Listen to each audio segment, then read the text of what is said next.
اعوذ باللہ من الشیطان الرجیم بسم اللہ الرحمن الرحیم ان الذین جاءوا بالافک عصبة منکم لا تحسبوه شرا لکم بل هو خیر لکم لکل امرئ منهم ما اکتسب من الاثم والذی تولى کبرہ منهم له عذاب عظیم لولا اذ سمعتموه ظن المؤمنون والمؤمنات بانفسهم خیرا وقالوا هذا افک مبین صدق اللہ العظیم۔ یہ جو آیت کریمہ آیات ابھی پڑھی، یہ 18ویں پارے میں ایک سورت ہے، اس کا نام ہے سورۃ النور۔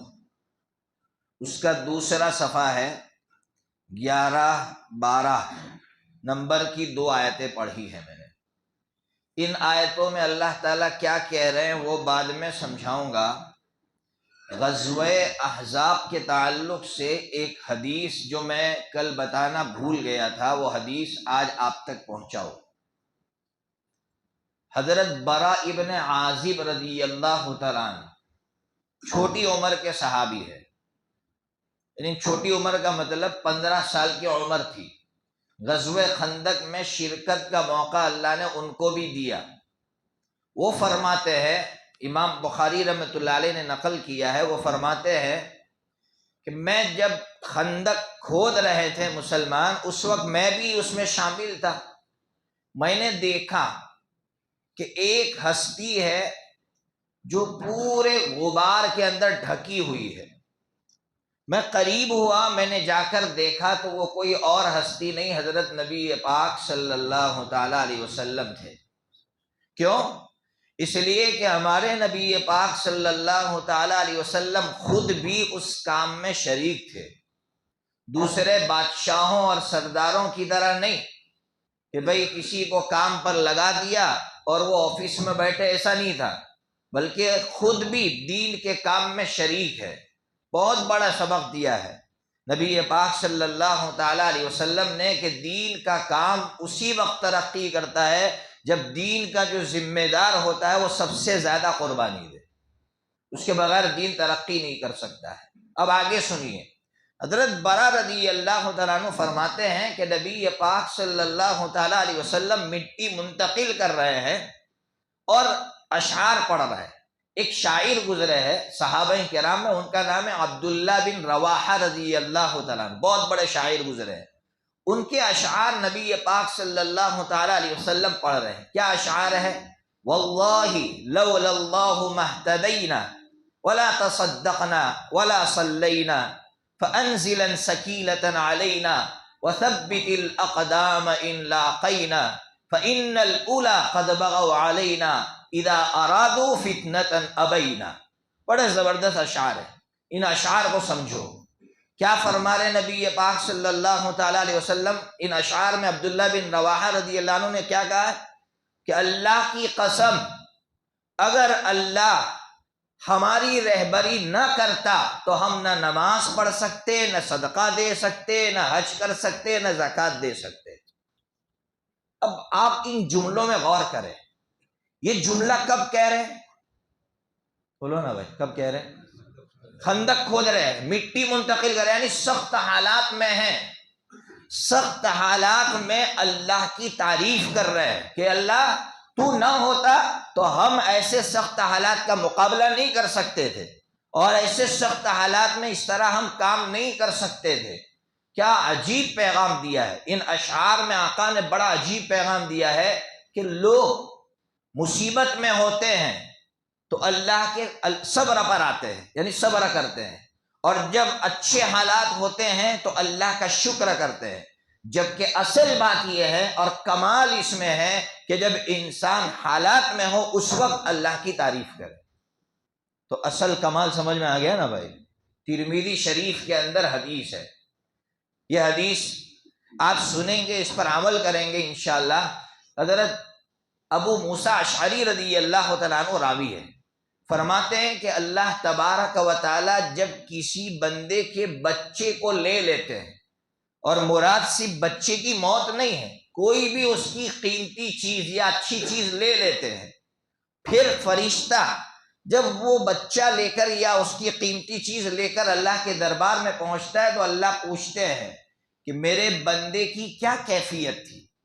تو وہ فرشتہ کہتا ہے حمیدک واسترجع، اللہ آپ کے اس بندے نے آپ کی تعریف کی، اور پھر اس نے پڑھا انا للہ و انا الیہ راجعون، تو اللہ تعالیٰ فرماتے ہیں اجعلوا لہ بیتا، اس کے لیے ایک بنگلہ بناؤ جنت میں، اور اس بنگلے پر نام لکھ دو بیت الحمد۔ سمجھ میں آ گیا نا بھائی؟ تو کس پر یہ بنگلہ مل رہا ہے بھائی؟ حالات میں اللہ کی تعریف پر۔ بچہ لے لیا اللہ نے اور وہ بول رہا الحمدللہ، کمال کی بات ہے یار، الحمدللہ۔ انسان تو اچھے حالات میں بولتا ہے، برے حالات میں کوئی اللہ کی تعریف نہیں کرتا۔ صبر بھائی، صبر ہے، اب آخری ہتھیار ہمارے پاس ایک ہی رہ گیا، ایسا بولتے ہیں ہم۔ جبکہ ایسے وقت میں الحمدللہ کہے انسان تو اللہ خوش ہو جاتا ہے، اس کو بنگلہ عطا فرماتے اور اس کا نام رکھا جاتا بیت الحمد۔ مشہور واقعہ ہے پیران پیر سیدنا شیخ عبد القادر جیلانی نور اللہ مرقدہ کا۔ حضرت کا امپورٹ ایکسپورٹ کا کاروبار تھا، تو حضرت کی جو جہاز چلتے تھے تو جہازوں میں بہت مال جاتا تھا باہر کے ملکوں میں۔ تو حضرت کو آ کر کسی نے خبر دی حضرت آپ کا جہاز ڈوب گیا، تو حضرت نے فرمایا الحمدللہ۔ کیا فرمایا؟ پھر دوسری مرتبہ آ کر کہا حضرت وہ خبر غلط تھی، تو کہا الحمدللہ۔ تو اب یہ حیران خبر لانے والا کہ حضرت پہلی مرتبہ الحمدللہ کیوں کہا؟ تو کیا جواب دیا؟ یہی جواب دیا کہ جب حالات میں آیا تو میں نے اللہ کی تعریف کی، اور اللہ کی تعریف ہی اسی وقت کمال کی چیز ہے۔ کیا لوگ بولتے ہیں شیخ عبد القادر جیلانی یہ تھے وہ تھے، خالی ان کی تعریفیں کرتے ہیں، لیکن شیخ نے کیا چیزیں سکھائی ہے وہ سیکھنے کے لیے تیار نہیں اور اس پر عمل کرنے کے لیے تیار نہیں ہے۔ پیران پیر، ایک بڑی مصیبت تو یہ ہے کہ لوگ ان کو غوث العظم بولتے ہیں۔ ان کو غوث العظم بولنا ناجائز ہے اور گناہ ہے بھائیو، اس لیے کہ غوثن یہ مصدر ہے، عربی میں مصدر کہتے ہیں جہاں سے کوئی سینٹنس نکلے، تو غوث کے معنی ہوتے بہت زیادہ مدد کرنے والا، تو غوث پھر اعظم لگاتے ہیں، تو اس کا مطلب یہ ہوتا ہے کہ یہ ہماری غیبی مدد کر سکتے ہیں، جبکہ قرآن اور حدیث گواہ ہیں کہ اللہ کے سوا کوئی بھی انسان کو اولاد نہیں دے سکتا، اللہ کے سوا کوئی بھی انسان کو شفا نہیں دے سکتا، اللہ کے سوا کوئی بھی کسی کا پیٹ نہیں بھر سکتا، اللہ کے سوا کوئی بھی اسباب سے ہٹ کر جو مدد ہوتی ہے کوئی بھی نہیں کر سکتا ہے۔ اگر یہ عقیدہ ہے تو یہ عقیدہ غلط ہے، شرک ہے بلکہ، اس لیے اپنے عقیدے کی اصلاح کرے اور الفاظ بھی صحیح بولے۔ ہم لوگ بولنے میں بول دیتے غوث العظم، تو یہ غلط جملہ ہے۔ حضرت کو غوث العظم کہنا یہ حضرت کی توہین ہے، حضرت کے مشن کی توہین ہے۔ حضرت جس مشن کو لے کر چلے تھے اس مشن کو ہم غلط ٹھہرا رہے ہیں۔ حضرت کے ہاتھوں لاکھوں لوگ مسلمان ہوئے ہیں، کچھ سمجھ میں آ رہا ہے؟ حضرت کے ہاتھوں لاکھوں لوگ مسلمان ہوئے ہیں، کیسے ہوئے؟ توحید پر محنت کی تھی، پھر ہم ہی شرک کرنے لگے اور پھر حضرت کے نام پر شرک کرنے لگے، یہ حضرت کی بہت بڑی توہین ہے۔ بہرحال تو یہ میں نے یہ جو ایک پیغام کل کا تھا جو رہ گیا تھا وہ آپ تک پہنچایا۔ اب آج جو میں نے سورۃ النور کی آیتیں پڑھی ہیں، اس سورت میں اللہ تعالیٰ کیا کہہ رہے ہیں؟ اصل میں ایک غزوہ پیش آیا تھا، یہ غزوہ جس کا میں نام لے رہا ہوں غزوہ مریسیع بھی کہا جاتا ہے، اس کو غزوہ بنو المصطلق بھی کہا جاتا ہے۔ مصطلق میم صاد لام قاف، مصطلق، غزوہ بنو المصطلق بھی کہا جاتا ہے۔ یہ سن ہجری 6 میں شعبان کے مہینے میں پیش آیا، یاد رکھنا ہے۔ کون سے سن میں؟ ترتیب سے چل رہا ہے نا، بدر 2، احد 3، بنو نذیر 4، غزوہ احزاب 5، ترتیب سے ہم چل رہے ہیں الحمدللہ، اور پھر غزوہ بنو قریظہ بھی 5 میں۔ اب یہ سن ہجری 6 میں غزوہ بنو المصطلق یہ پیش آیا۔ کیوں پیش آیا؟ بنو المصطلق کا جو سردار تھا اس کا نام تھا حارث ابن زرار، جو بعد میں صحابی بن گئے۔ اس سردار نے تیاری کی کہ ہم پہلے سے ہی اٹیک کر لیتے ہیں مسلمانوں پر، پہلے سے اٹیک کر لیتے ہیں۔ حضرت نبی پاک صلی اللہ تعالیٰ، درود پڑھو ساتھ میں بھائی، صلی اللہ علیہ وسلم، جب حضور پاک صلی اللہ تعالیٰ علیہ وسلم کو پتا چلا کہ یہ تو حملہ کرنے والا ہے، تو پہلے تحقیق کے لیے ایک صحابی کو بھیجا، حضرت بریدہ رضی اللہ تعالیٰ عنہ کو۔ حضرت بریدہ رضی اللہ تعالیٰ عنہ تحقیق کر کے بات بالکل صحیح ہے، تو پھر حضرت نبی پاک صلی اللہ تعالیٰ علیہ وسلم یہاں سے نکلے۔ ایک کنواں ہے، اسی کا نام ہے موریسی۔ آج بھی آپ جائیں گے تو جب زیارت کے لیے لے کر جاتے تو اس کنویں کی زیارت کرواتے۔ موریسی نامی ایک کنواں ہے، اس کنویں پر یہ لوگ اپنے جانوروں کو پانی پلا رہے تھے تاکہ پانی پلا کر چلے حملہ کرنے کے لیے۔ ابھی وہ چلنے ہی والے تھے کہ مسلمانوں نے ان پر حملہ کر دیا اور مسلمان یہ جنگ جیت گئے، بہت جلدی آسانی سے جیت گئے، مسلمان جنگ جیت گئے۔ اس جنگ کے اندر عورتوں کو، چونکہ اس زمانے میں عورتوں کو قیدی بنا دیا جاتا تھا اور ان کو باندی بنا دیا جاتا تھا، تو اس بادشاہ کی بیٹی، ان کا نام ہے حضرت جویریہ رضی اللہ تعالیٰ عنہ، جیم سے حضرت جویریہ، جانتے ہیں نا کون تھی یہ؟ ہمارے نبی صلی اللہ تعالیٰ علیہ وسلم کی بیوی محترمہ۔ تو یہ اس بادشاہ کی بیٹی تھی، یہ ایک صحابی کے حصے میں آئی تھی۔ صحابی کا نام ہے حضرت ثابت ابن قیس، ثابت ابن قیس رضی اللہ تعالیٰ عنہ ان کے حصے میں آئی تھی۔ حضرت ثابت ابن قیس رضی اللہ تعالیٰ عنہ نے کہا کہ میں نے تم کو مکاتبہ بنا دیا۔ مکاتبہ کہتے ہیں کچھ پیسے دے دو میں تم کو آزاد کر دوں گا۔ تو حضرت جویریہ رضی اللہ تعالیٰ عنہ آقا صلی اللہ تعالیٰ علیہ وسلم کی خدمت میں آئی، کہا آقا مجھے اس طرح انہوں نے مکاتبہ بنایا ہے، آپ میرا تعاون کیجئے۔ حضور نے کہا بالکل، میں تمہیں رقم دیتا ہوں اور میں تمہیں آزاد کرتا ہوں، اور اگر آپ کی خوشی اس میں ہو کہ آپ کو عزت ملے تو میں ایک درخواست کرتا ہوں، اس لیے کہ بادشاہ کی بیٹی تھی، تو کہا میری درخواست یہ ہے کہ آپ میری زوجیت میں یعنی میری بیوی بن کر آ جاؤ، میں آپ سے یہ درخواست کرتا ہوں اگر آپ کو منظور ہو۔ حضرت جویریہ رضی اللہ تعالیٰ عنہ کی تو سعادت کا کیا کہنا، کہا بالکل میں تو تیار ہوں۔ حضرت جویریہ رضی اللہ تعالیٰ عنہ جو ہے حضور کی بیوی بن گئی۔ تو سمجھ میں آ گیا کیسے بیوی بنی؟ زبردستی بنا ہے، کہا نا اجازت بھی کہ اگر آپ کی اجازت ہو اور آپ راضی ہو تو۔ اب ظاہر سی بات ہے جب صحابہ کرام کو پتا چلا کہ آقا کی بیوی بن گئی حضرت جویریہ رضی اللہ تعالیٰ عنہ، تو حضرت جویریہ رضی اللہ تعالیٰ عنہ کے لیے کیا شرافت کی بات تھی کہ جتنے لوگ غلام بنائے گئے تھے سب کو آزاد کر دیا، کہ ہمارے نبی کی بیوی کے رشتہ دار اور ان کے خاندان والے اور ان کو ہم غلام بنا کر رکھے، ہو ہی نہیں سکتا، سب کو آزاد کر دیا۔ اب جب اس بادشاہ کو پتا چلا، حارث ابن زرار رضی اللہ عنہ کو، کہ میری بیٹی کو اس طرح ہوا ہے، تو وہ آئے اور کہا کہ میں کچھ اونٹ دے کر میری بیٹی کو لے جانا چاہتا ہوں۔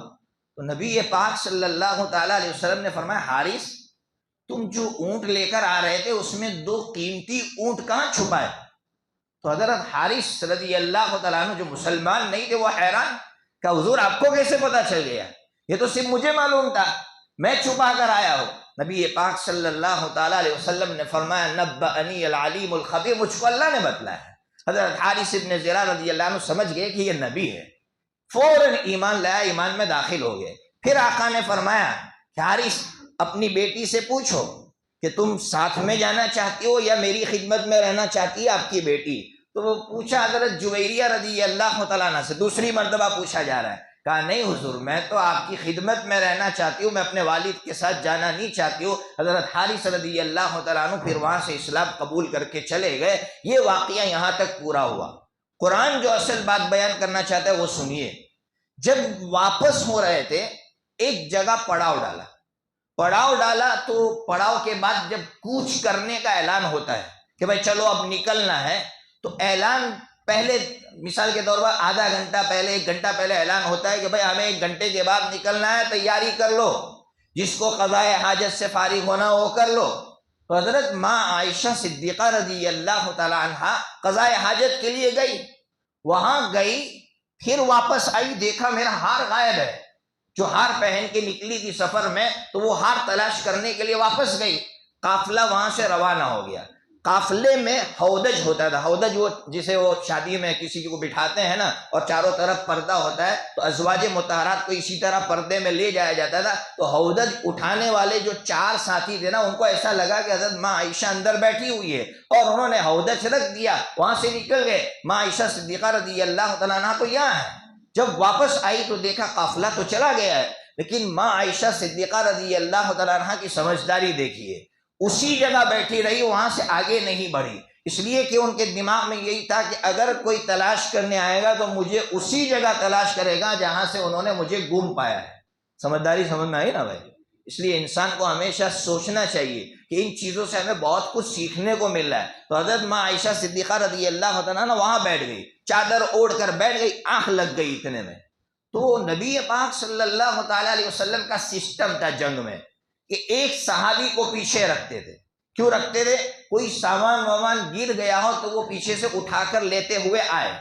تو پیچھے ایک صحابی حضرت صفوان ابن معطل رضی اللہ تعالیٰ عنہ وہ آ رہے تھے، ان کی نظر پڑی کہ کوئی ہے، تو وہ قریب گئے تو ماں عائشہ صدیقہ رضی اللہ تعالیٰ عنہ کا چہرہ کھلا ہوا تھا اور انہوں نے پہلے دیکھا تھا، تو زور سے انہوں نے انا للہ و انا الیہ راجعون پڑھا، تو ماں عائشہ صدیقہ رضی اللہ تعالیٰ عنہ کی آنکھیں کھل گئی۔ ماں عائشہ صدیقہ رضی اللہ عنہ نے فوراً نقاب ڈال دیا اور نقاب ڈال کے اپنے آپ کو وہ تیار کر لیا۔ حضرت صفوان رضی اللہ عنہ نے کچھ نہیں کیا، اونٹنی بٹھائی، ماں عائشہ صدیقہ رضی اللہ عنہا کو بٹھایا اور ظہر کی نماز تک میں وہ قافلے سے مل گئے۔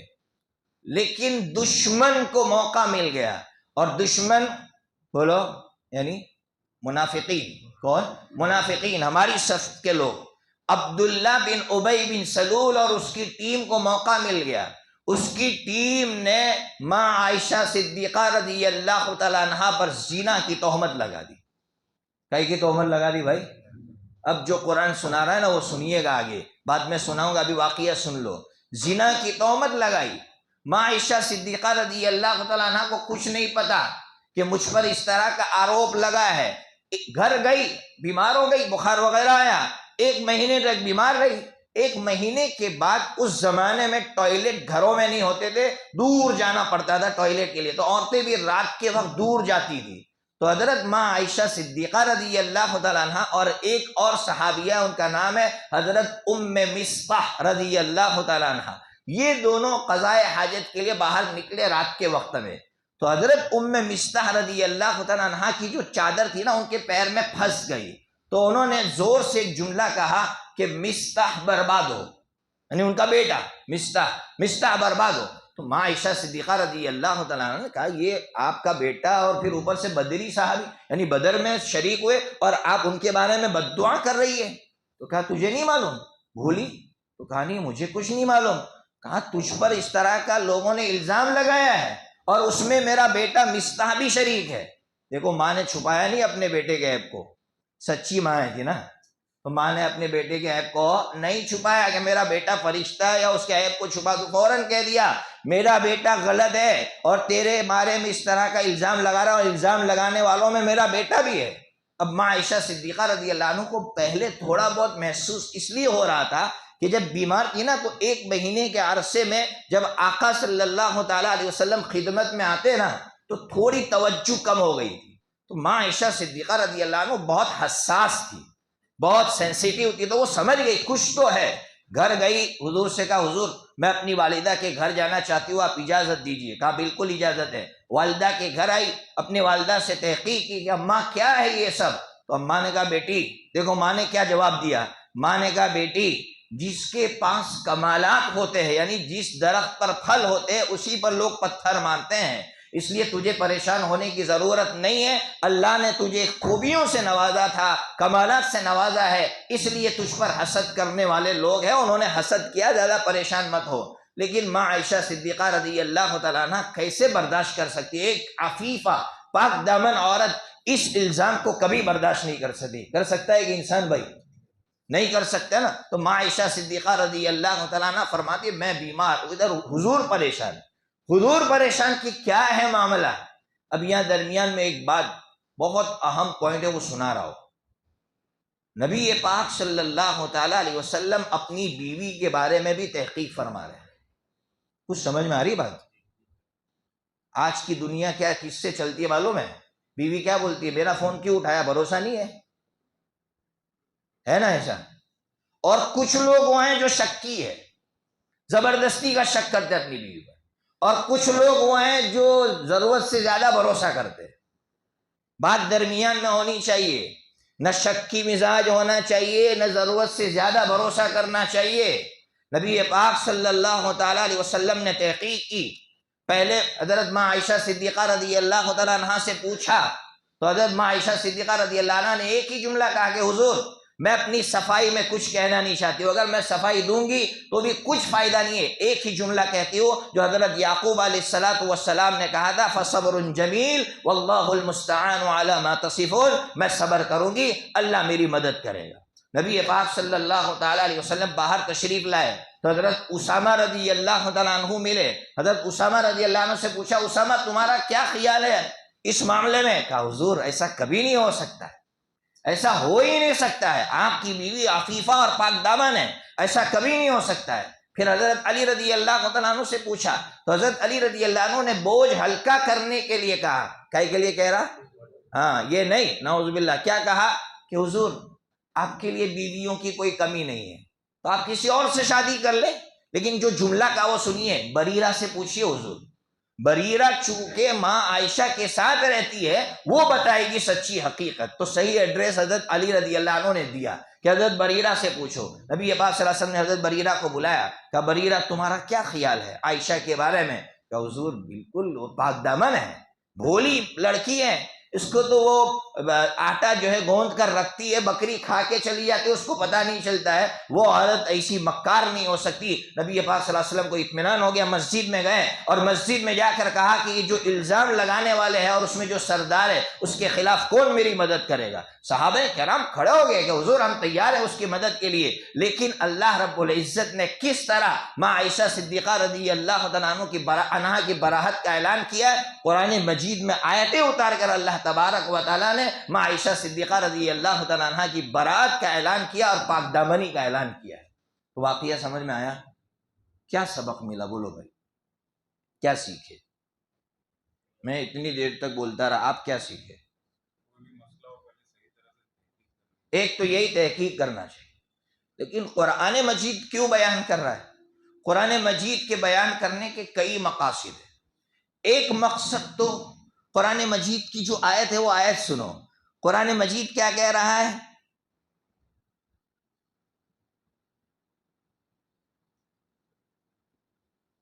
قرآن مجید کہہ رہا ہے کہ بہت سی مرتبہ تم کسی چیز کو برا سمجھتے ہو لیکن وہ چیز میں کوئی خیر کا پہلو ہوتا ہے۔ تو ہمارے لیے ایک سبق یہ ملا کہ جب کوئی حالات آئے، ہم کو لگ رہا ہے کہ ان حالات میں سب برائی کا پہلو ہے، ہمیشہ اچھائی کا پہلو نکالو۔ ماں عائشہ صدیقہ رضی اللہ عنہا کے اس واقعے میں کتنا بڑا پہلو نکلا کہ اللہ نے برات کا اعلان قرآن مجید میں کیا۔ کہاں کیا بھائی؟ قرآن میں۔ اب اتنی بڑی بات، اب آج کے زمانے کے جو شیعہ ہے وہ ماں عائشہ صدیقہ رضی اللہ تعالیٰ عنہ کو پسند نہیں کرتے، کیوں؟ اس لیے کہ ماں عائشہ صدیقہ رضی اللہ تعالیٰ عنہ اور حضرت علی رضی اللہ تعالیٰ عنہ دونوں میں اختلاف ہوا تھا، جھگڑا نہیں، اختلاف ہوا تھا۔ اختلاف کہتے ہیں حق کی بنیاد پر رائے کا الگ الگ ہو جانا، تو شیعہ پسند نہیں کرتے، لیکن جب شیعوں کے سامنے قرآن کی آیت آتی ہے تو چپ بیٹھ جاتے ہیں۔ جو ایسے بکواس بیکار قسم کے وہ تو ہے ہی منحوس، لیکن جو اچھے ہیں جن کو قرآن پر اعتماد ہے اور قرآن پر یقین ہے وہ فوراً خاموش ہو جاتے ہیں، ماں عائشہ پر کچھ بھی نہیں بولتے ہیں۔ اس سے بڑا خیر کا پہلو اور کیا ہے؟ اور کیا ہے خیر کا پہلو؟ کہ اسی دوران اللہ نے تیمم کی آیت اتاری، تیمم کی گنجائش ملی، اسی غزوے میں تیمم کی گنجائش ملی ماں عائشہ کے واقعے کی وجہ سے۔ اللہ کہہ رہا ہے اس طرح کے اور کتنے پہلو نکال سکتے ہو، تو ہمارے اوپر ٹینشن آئے تو ہمیشہ ہماری ذمہ داری ہے کہ ہم اس میں سے اچھائی کا پہلو تلاش کریں، تو پھر ٹینشن والی زندگی سے ہم محفوظ رہیں گے۔ اور ٹینشن والی زندگی کیوں ہے؟ کبھی بھی ہم اچھائی کا پہلو اندر سے نہیں نکالتے، ہمیشہ بھائی کسی نے شادی میں نہیں بلایا، کوئی مسئلہ نہیں، اس میں کوئی خیر ہوگی، بھائی بالکل دماغ پر مت لو کہ یار کیوں نہیں بلایا، میرے سے ایسا کیا، نہیں بھائی کوئی خیر کا پہلو ہوگا، اور اللہ آپ کو دکھائے گا بعد میں کہ یہ خیر تھی، یہ اللہ کا نظام ہے۔ اگر اللہ پر چھوڑیں گے تو کہ اللہ نے کوئی خیر مقدر کر رکھی ہوگی، اللہ وہ خیر دکھائے گا آپ کو اور آپ کا ٹینشن اور ختم ہو جائے گا۔ اس لیے جب بھی کوئی چیز ہم سے دور ہو جائے تو حضرت علی رضی اللہ عنہ سے حضور نے کہا تھا دعا مانگا کرو، وَلَا تُذْهِبْ قَلْبِي إِلَىٰ شَيْءٍ صَرَّفْتَهُ عَنِّي، کہ اللہ جو چیز آپ مجھ سے لے لینا تو میرے دل کو اس کی طرف متوجہ مت فرما، میرے دل کو وہاں سے ہٹا دے. آپ نے لے لیا اللہ، آپ کا تھا آپ نے لیا، دل کو وہاں سے ہٹا لے تو کبھی بھی ٹینشن نہیں آئے گا کہ دنیا کیا کر رہی ہے کیا نہیں کر رہی، جو تھا وہ صحیح ہے، خیر ہے اس میں. ایک چیز. دوسری چیز، قرآن یہ واقعہ بیان کر کے ہم سے یہ کہنا چاہتا ہے بغیر تحقیق کے کسی پر بہتان مت باندھو. آج ہماری سوسائٹی میں یہ بیماری عام سے عام تر ہوتی جا رہی ہے، کوئی تحقیق نہیں، بس کسی کو ہوٹل سے رمضان کے مبارک مہینے میں باہر آتا ہوا دیکھا فوراً الزام دھر دیا، یہ روزے دار نہیں ہے، کھا کے باہر آ رہا ہے. کیوں یہ نہیں سوچ سکتے ہیں کہ یہ بھائی کسی خیر کے کام سے اندر گیا ہوگا، ہو سکتا ہے کسی بھائی کو سمجھانے کے لیے اندر گیا ہو. کیوں اس طرح کا گمان ہم قائم نہیں کر سکتے کسی کے بارے میں؟ آج ہم دھڑلے سے فوراً کہہ رہے یار ایسا ہی ہے، یہ برا ہے. میرے بھائیو، اللہ کے واسطے اس طرح کی بدگمانیوں سے اپنے آپ کو بچائے اور کسی پر غلط الزام لگانے سے اپنے آپ کو بچائے. کتنا بڑا گناہ ہے، بہت بڑا گناہ ہے، اور بہتان وہ تو اس سے بڑا گناہ ہے. آج سوسائٹی میں یہ بیماری عام ہوتی جا رہی ہے. میں نے ایک واقعہ اسی مسجد میں سنا ہے کہ یہ بدگمانی اور بغیر تحقیق کے کام کرنا کتنا برا ہے. ایک مرتبہ ایک شخص سفر میں گیا، رات کو لیٹ ہو گیا تو گھر پہ فون کر کے کہا بیوی سے کہ میں لیٹ آنے والا ہوں. تو بیوی کا جو لڑکا تھا شادی شدہ تھا، وہ دوسری جگہ رہتا تھا، فون کر کے کہا تمہارے ابا لیٹ آنے والے، میں اکیلی ہوں، تم آ جاؤ تاکہ رات کو جو ہے مجھے سہارا ملے اور میری حفاظت ہو سکے. تو بیٹا اس پلنگ کے نیچے سو گیا، رات کا وقت تھا. اب یہ شوہر آئے، ان کی نظر پڑی تو فوراً کچھ اٹھایا اور سر پہ دے مارا، یہ سمجھ کے کہ یہ کوئی غیر ہے. تو بیوی کہہ رہی ارے سنو تو صحیح، پوچھو تو صحیح کون ہے. کہا کون ہے؟ کہا یہ تمہارا بیٹا ہے، اور سر پھاڑ دیا. بغیر تحقیق کے کام کرنے کا یہ انجام ہے، کوئی تحقیق نہیں. ایک بات میں آپ کو سناؤں، حضرت مفتی خالد سیف اللہ رحمانی دامت برکاتہم نے اپنی کتاب میں لکھا اس کو، اور ابھی قریب میں لکھا. فرماتے ہیں کسی کی لڑکی نان مسلم کے ساتھ بھاگ گئی تو ہم لوگ فوراً ایک جملہ بولتے مرتد ہو گئی، ہے نا بھائی؟ ارے بولتے ہیں کہ نہیں بولتے؟ مرتد کس کو کہتے جانتے آپ؟ کسی غیر مسلم سے شادی کرنا گناہ ہے، جب تک وہ شرک نہ کرے تب تک وہ مرتد نہیں ہوتی. تو آپ نے دیکھا شرک کرتے ہوئے اسے، آپ اس پر بہتان لگا رہے ہیں یہ کہہ کر کہ وہ مرتد ہو گئی. کتنا خطرناک جملہ استعمال کر رہے ہیں، اور کسی پر آپ فیٹ کر رہے ہیں کہ یہ مرتد ہو گئی. آپ نے دیکھا شرک کرتے ہوئے، کیا پتا وہ جا کر وہاں توحید پر قائم ہو، کیا پتا وہاں جا کر وہ اپنے شوہر کو توحید پر لا رہی ہو. اس کا گناہ وہ گناہ ہے، ہم اس کی تائید نہیں کر رہے، لیکن ہم یہ کہہ رہے کہ اپنی زبان کی حفاظت کریں، ہم کسی کے بارے میں کچھ بھی نہ بول دیں کہ وہ مرتدہ ہو گئے. حضرت مفتی صاحب نے اس کی طرف توجہ دلائی ہے کہ اس کی طرف توجہ دینے کی ضرورت ہے. بہرحال اب قرآن آگے کہہ رہا ہے والذی تولی کبرہ منہم لہ عذاب عظیم، جس نے اس میں بہت بڑا رول پے کیا تھا اس کے لیے دردناک عذاب ہے. کس نے رول پے کیا تھا بولو بھائی؟ عبداللہ ابن ابی بن سلول نے. ایک بات حافظ ابن حجر عسقلانی رحمۃ اللہ علیہ نے بخاری کی شرح میں لکھی ہے، سننے جیسی ہے. ہشام ابن عبد الملک، نام سنا اس کا؟ یہ بنو امیہ میں سے بادشاہ گزرا ہے. یہ سب ایسے ہی تھے، نبی پاک صلی اللہ علیہ وسلم کے خاندان سے نفرت کرنے والے لوگ، بنو امیہ میں سے ہشام ابن عبد الملک. تو ایک محدث سلیمان ابن یسار وہ داخل ہوئے اس کے دربار میں. تو اس نے پوچھا کہ یہ جو اللہ نے کہا ہے نا جس نے سب سے بڑا رول پے کیا اس کے لیے دردناک عذاب ہے، وہ کون ہے؟ سلیمان ابن یسار نے کہا کہ وہ تو عبداللہ بن ابی بن سلول ہے، منافق ہے. تو کہا نہیں، وہ علی ہے. کیا بولا وہ؟ تو سلیمان ابن یسار نے کہا امیر المومنین زیادہ جانتے ہیں. سمجھ گئے کیا؟ امیر المومنین کی تائید کر لی. اتنے میں ابن شہاب زہری رحمت اللہ علیہ داخل ہوئے، بہت بڑے محدث ہے. ان سے کہا کہ والذی تولی کبرہ منہم لہ عذاب عظیم، اس سے کون مراد ہے؟ تو کہا عبداللہ بن ابی بن سلول. کہا تو جھوٹا ہے، علی مراد ہے. تو انہوں نے کہا بادشاہ سنو، اگر آسمان سے آواز آ جائے نا کہ اللہ نے جھوٹ بولنے کی اجازت دی ہے تب بھی میں جھوٹ نہیں بولوں گا، اس کا مصداق عبداللہ بن ابی بن سلول ہے، حضرت علی نہیں ہے. کیا پیغام دیا ہے! ہم لوگ کچھ بھی بول ڈالتے ہیں، اور کسی کے دباؤ میں یا خوش کرنے کے لیے کچھ بھی بول دو بھائی، چلے گا سب، بعد میں معافی. معافی مانگنے کا کب موقع ملتا ہے بھائی؟ اللہ کی پناہ، اللہ ایسی زندگی سے ہماری حفاظت فرمائے. بار بار مانگے میرے بھائیوں، بہت سخت معاشرے کو ہلا کر رکھ دیتی ہے یہ چیز، بدگمانی، تہمت اور اس طرح غلط الزامات اپنے مفاد کے لیے کسی پر خود. ایک بات اور سناؤ، ماں عائشہ صدیقہ رضی اللہ تعالیٰ عنہ نے ایک بات عجیب کہی. کہا کہ حضرت زینب بنت جحش رضی اللہ تعالیٰ، یہ حضور پاک صلی اللہ علیہ وسلم کی بیویوں میں سے ہے. کیا نام ہے؟ حضرت زینب. یہ اور سوکنوں میں آپس میں انبن ہوتی ہے، چاہے وہ نبی کی بیوی ہو یا نبی کی بیوی نہ ہو، سوکنوں میں انبن ہونی طے ہے.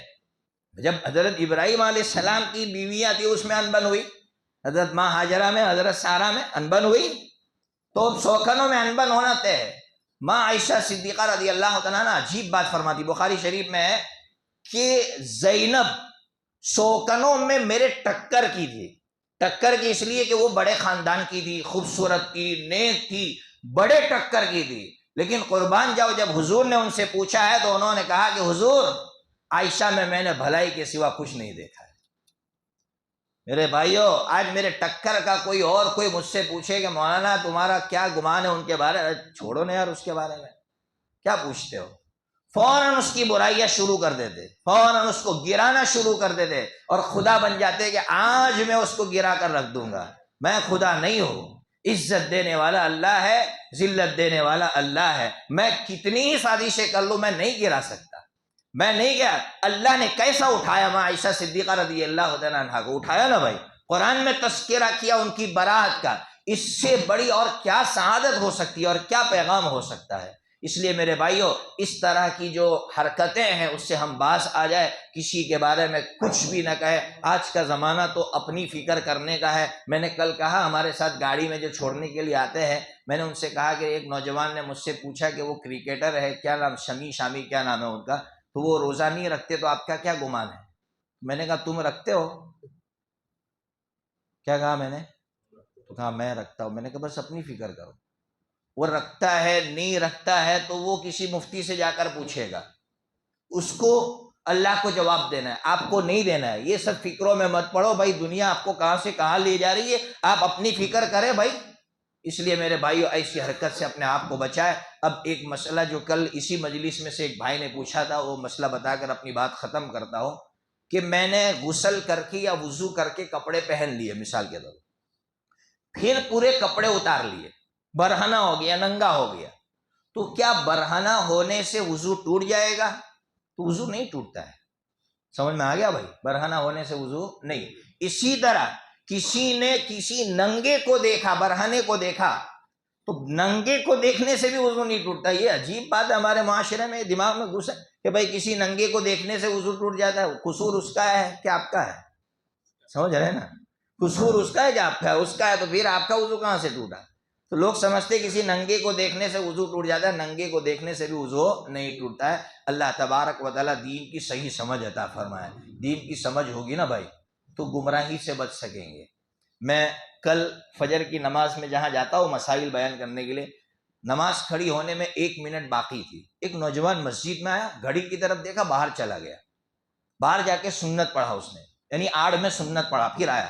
نماز کے بعد میں نے بلایا، میں نے کہا بھائی 1 منٹ باقی تھی، آپ باہر چلے گئے. تو کہا آپ نے مسئلہ سنایا تھا کہ جب جماعت کھڑی ہو جائے تو مسجد میں سنتیں پڑھنا مکروہ ہے. مسجد میں سنتیں پڑھنا مکروہ ہے، یعنی گناہ ہے. تو اس نے فوراً عمل کیا. تو مجھے بہت خوشی ہوئی کہ دین کی سمجھ پیدا ہوتی ہے نا تو انسان گمراہی سے بچتا ہے. پیران پیر شیخ عبد القادر جیلانی رحمۃ اللہ علیہ کے بارے میں سنا نا کہ وہ جا رہے تھے، پیچھے سے آواز آئی عبد القادر نماز معاف. تو شیخ عبد القادر جیلانی رحمۃ اللہ علیہ نے کہا شیطان واپس جا. شیطان بول رہا ہے؟ کیسے آپ کو پتا چلا؟ کہ جب ہمارے نبی سے نمازیں معاف نہیں ہوئی تو مجھ سے کیسے معاف ہوگی؟ تو یہ دین کی سمجھ گمراہی سے بچاتی ہے. تو دین کی سمجھ پیدا کرو، بیانات کم سنو، مسائل زیادہ سمجھو، دین کو سمجھنے کی زیادہ کوشش کرو. اللہ تبارک و تعالی ہمیں عمل کی توفیق عطا فرمائے.